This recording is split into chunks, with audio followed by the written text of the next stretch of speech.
celebrating 41 seasons on the air. Farm Week is a production of Mississippi State University Extension.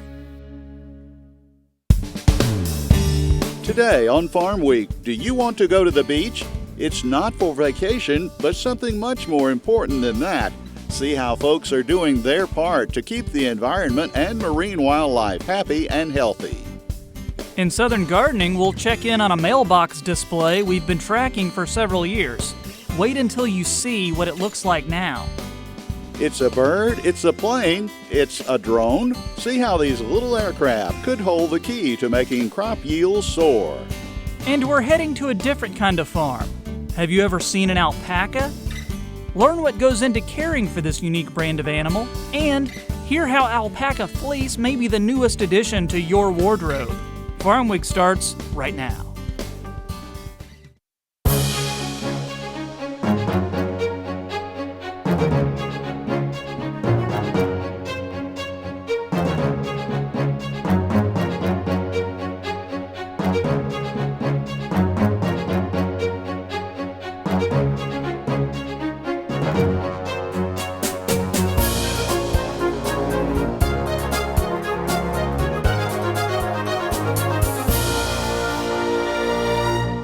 Hello everyone, I'm Leighton Spann. And I'm Troy Moling. Thanks for joining us today here on Farm Week. Our first story today, it's for all the folks out there who may be planning a beach vacation sometime in the not too distant future.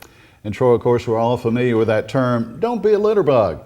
But after all, besides being gross, improperly discarded litter is an environmental hazard. It's dangerous. It really is. So to help combat the issue and educate the public about environmental hazards, the annual Mississippi Coastal Cleanup is held. It covers the state's 3 Gulf Coast counties. Mississippi State University Extension assisted with the event, and it's an effort of the Mississippi Debris Task Force, as well as the Mississippi Department of Marine Resources. Farm Week's Amy Myers has a story. It can easily be said that protecting the environment means protecting ourselves. For nearly 3 decades, the annual Mississippi Coastal Cleanup has helped achieve that purpose. Mississippi State University Extension Assistant Professor Dr. Eric Sparks says it's one of the largest volunteer efforts in the state, with an estimated 2,000 to 4,000 volunteers each year. At the event, volunteers learned that environmental hazards go far beyond what they imagined. Birds or turtles can get tangled up, and the classic is the 6-pack ring of plastic that causes a lot of issues, but also fishing line and old discarded nets. You may be wondering how the health of marine and wildlife impacts your own life. Most dangerous directly to humans would probably be a lot of glass items that can cause cuts and things like that. For things like microplastics in oysters, it's a lot of ingesting toxins, which will then, probably make it to you as you consume those things.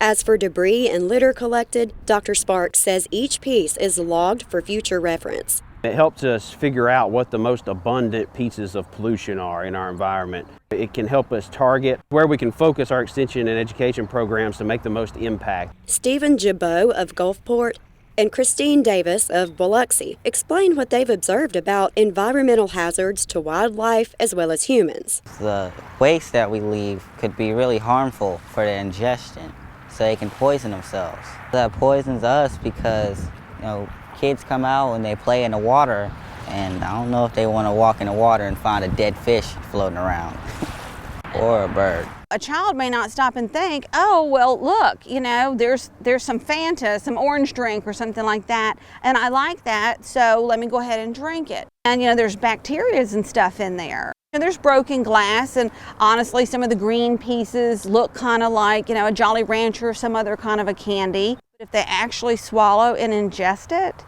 then, then you're looking at, some pretty scary stuff to have to deal with. To cultivate a healthy environment, small steps each day make a big difference. Instead of using disposable cups, drink from reusable bottles, cups, and coffee mugs. Keep lids on trash cans so garbage won't be dragged away by animals. Forego drinking from straws. Invest in reusable shopping bags. Turn glass bottles into works of art for your home or gift items. And of course, don't litter. I'm Amy Myers, reporting. Also, something else to remember, Dr. Sparks says by the year 2050, there will be more plastic in our world's oceans than fish if we don't make some substantial steps to clean up our act. One fun thing about a garden is seeing the evolution of the plants from season to season. In this week's Southern Gardening segment, Extension horticulturist Dr. Gary Bachman shows us how the same garden has matured over the past few years.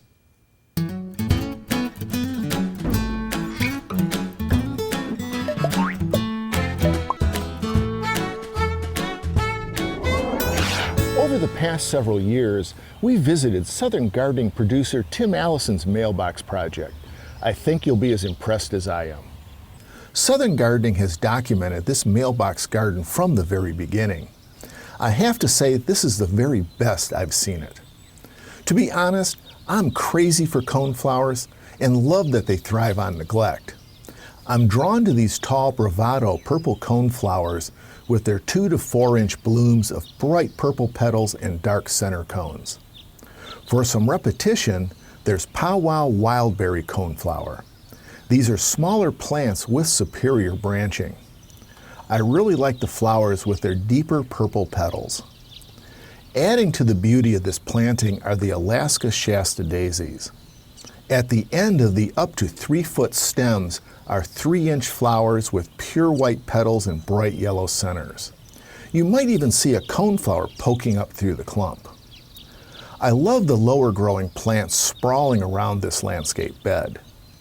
Purple Wing has been a solid performer over the years. Towards the cement drive, the conditions are a little harsher, but the purslane likes it that way and thrives there every year. And how about the Cora Cascade flowering vinca spilling out on the concrete with their bright flowers saying welcome home. Adding the sunflowers and the soon-to-bloom hardy hibiscus will certainly brighten yours and the mailman's day. I'm horticulturist Gary Bachman, and I'll see you next time on Southern Gardening. Well, tacos are a delicious and easy to make meal, but the loads of cheese and sour cream along with fried shells, well, it can be a strain on a healthy diet.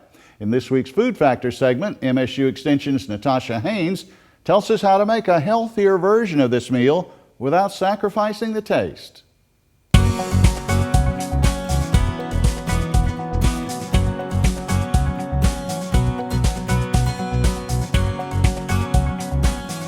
Do you like tacos? I love tacos. The problem is the commercial varieties are loaded with fat, salt, and calories.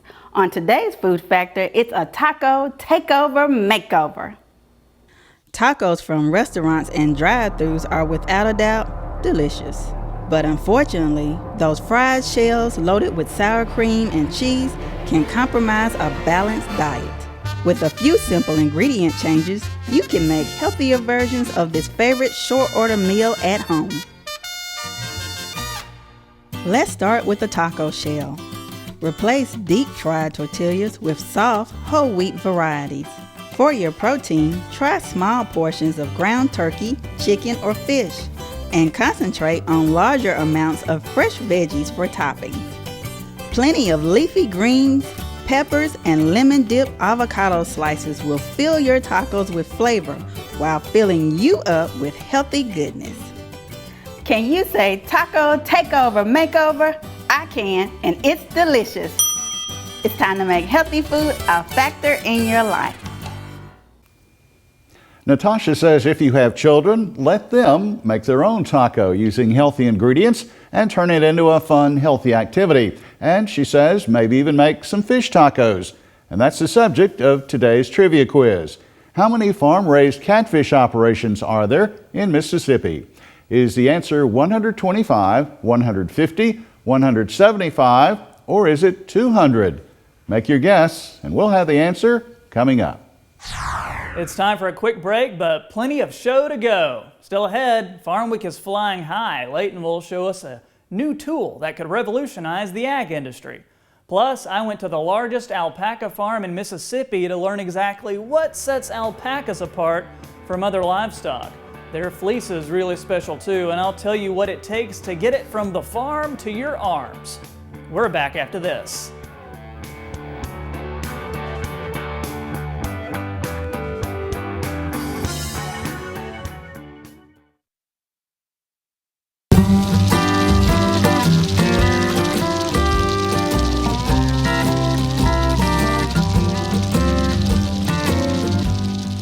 you utilize private well water as the source of your household drinking water, then you need to get it screened for bacterial contamination at least once a year.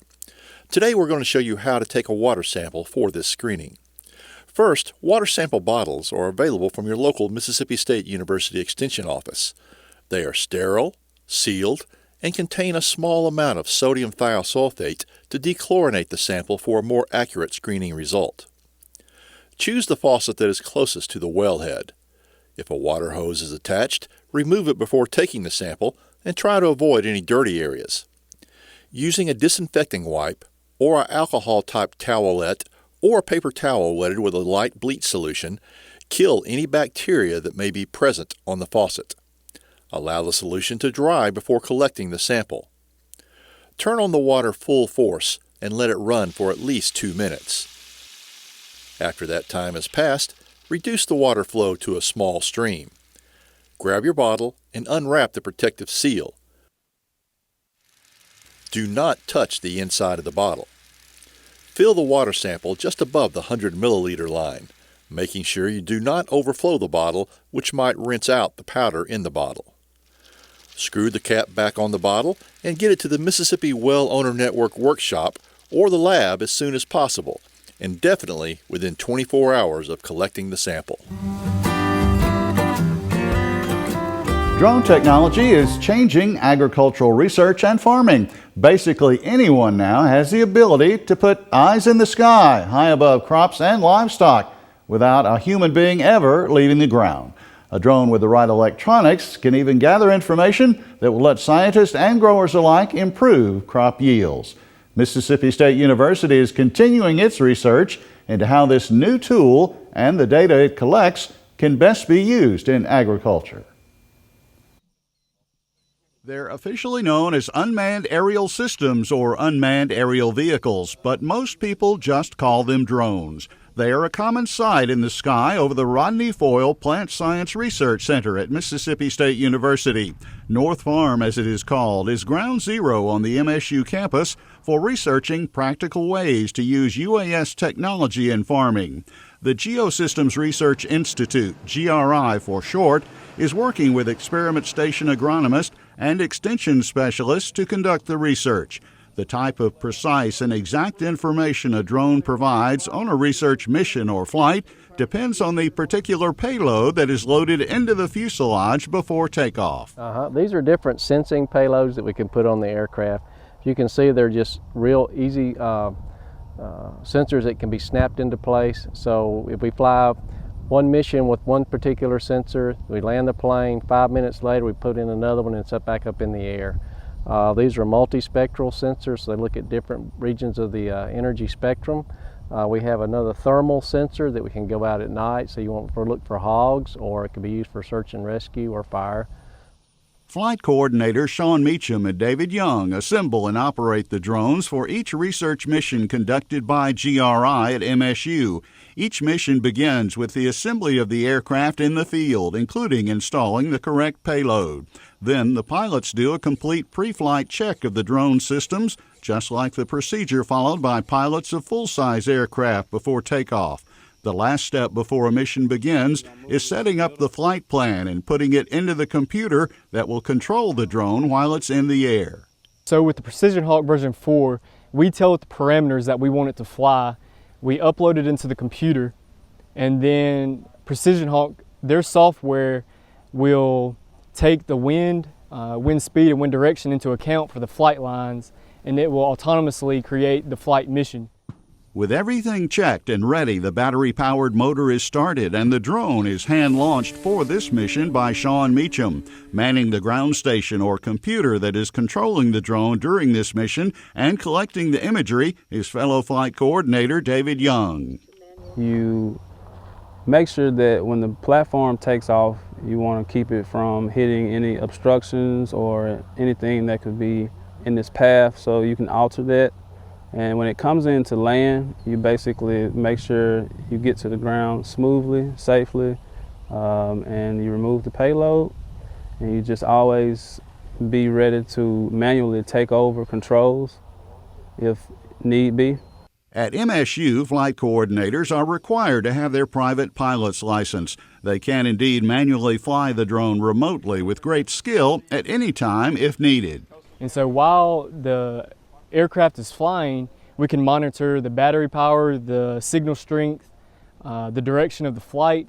If anything happens to where we feel that it is unsafe, the pilot in control of the transmitter can then take over and safely bring it back down. So we want to always fly with safety first. So at any given time, if the avionics or the electronics give out, then you can always manually take over. The focus of the flight this day are the test plots of rice growing at North Farm. The purpose of the drone's research mission is checking out the uniformity of the herbicide application.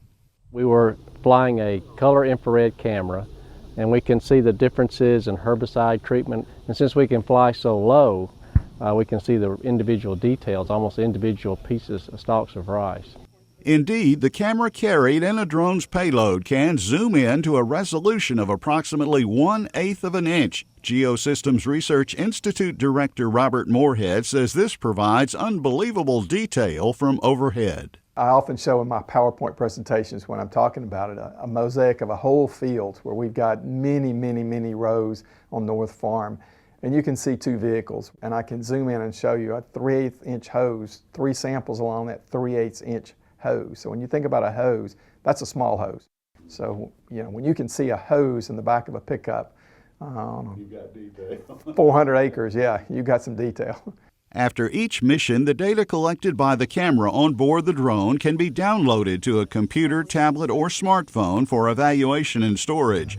In addition to the herbicide application being studied this day, the Geosystems Research Institute is also using drones on research related to nutrient management, plant growth, and irrigation. GRI Director Robert Moorhead says crop emergence has been one area that's been worked on the most, and with good reason. And often what we're hearing from producers is roughly they know they're going to have to replant 10% of their what they've planted. They just don't know which 10%.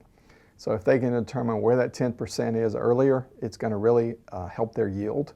We've heard numbers in multiple percentages, up to 15% a day replant decisions. And when you think about the weather only giving you certain windows to plant over maybe, in this case, the last 6 weeks, knowing where you need to replant, being able to order that seed and be ready to go when the weather allows is a real advantage.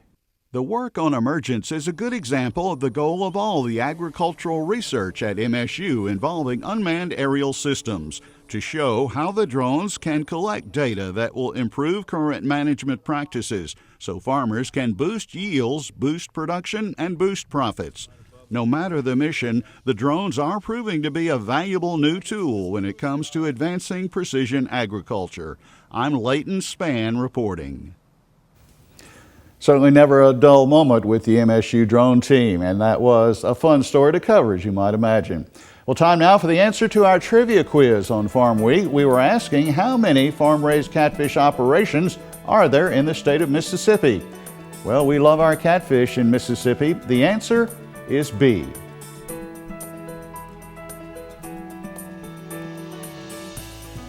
Jackson and Hattiesburg are two of the largest cities in Mississippi. There's about 90 miles that separates them. In between, you'll find countless small towns, but in one of those communities, you'll stumble upon something you've probably never seen before. Stringer, Mississippi is home to an alpaca farm, and not just any alpaca farm, the largest in the entire state. As you're about to see, one couple is spending their retirement tending to this different type of farm. Stringer has a population of about 2,500, but this story isn't just about the people. One section of town is home to 36 fluffy and colorful creatures, and they don't show up in the census numbers. They're aloof, but also confident. They're skittish, but also curious. They're peculiar, but also majestic. So, just what are these things? An alpaca is part of the camelid family. They're smaller than llamas, and they're solely for their fiber. Their fiber, back in ancient times, was the gold of the gods. The Incans dressed in it. It was worth more than gold. More on that in a minute, but first let me tell you about Mary Ann. It was while living in New York that she and her husband Terry saw an alpaca ranch and became smitten with their downy discovery. Even though neither had ever farmed before, they decided to invest in a hirsute herd for themselves. They purchased their first alpacas in 2008.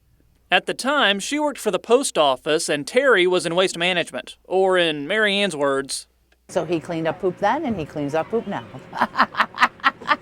when their son moved south, the couple from Buffalo loaded up the alpacas and came along too. They now have 35 of the cushy creatures across 27 acres, making it the largest alpaca ranch in the state. For the first-time farmer, this type of livestock was a great choice. It's really easy to raise them. They get 99% of their nutrition from grass and hay. They just love to graze. We have to feed them an alpaca pellet now just for the vitamins and minerals. But as long as they have shade, fans, fresh water, there's no timeline for them. It's a lot different kind of farming. The low maintenance wasn't the only factor that went into choosing to raise this unique animal. Remember the fleece? There's white and beige and 3 shades of fawn and silver gray and rose gray and brown and black. Well, it's special too.